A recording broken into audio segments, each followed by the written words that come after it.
Okay. Another test. So, ito. Ngayon ko lang din nakita yung langis. So, pinadala lang to mga boss. Pa-testing daw. Siyempre tayo naman, di ba tayo namimili? Kahit ano, pwede, di ba? Sabi ko nga, yung mga local na oil manufacturer, may mga tindang mga oil, may sariling pangalan. Pwede nyo po ipatest dito sa amin, hanggat libre yung testing, di ba? Tingnan natin kung ano yung mangyayari. Para makita nyo rin kung kailangan nyo improve or what. So, ito, super engine lubricant na ano to? 10W40 fully synthetic. Okay? Super speed. Testingin po natin. So, una natin check syempre yung roller na makinis. Tapos ang ating oil pan lagay natin at yung kanyang langis. Okay. Ayos din ano yung mga ganito. Yung yung Lubrex meron din siyang seal, hindi yung basta seal-sealan lang. So testingin natin kung ano mangyayari. Sabi ko nga naman yung mabas na result, huwag kayo nagagalit. Diba? Gusto nyo malaman. Oo, gusto nyo malaman eh.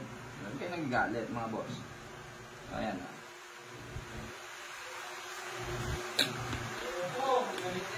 Relax lang kayo, relax. Huwag kayo mag-away-away. Ang ating metal stud, clear. So, inikot lang natin. Yan pa rin yung mga ginagamit natin. Pasabihin kasi, pinipili yung stud. Pare-parehas lang po yan. Okay? Subukan natin si Super.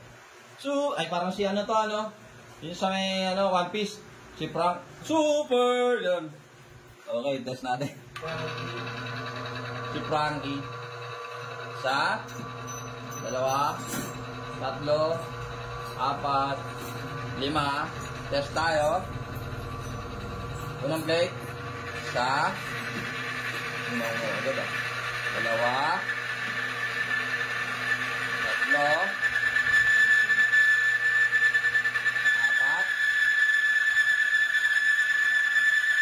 5. Ingay.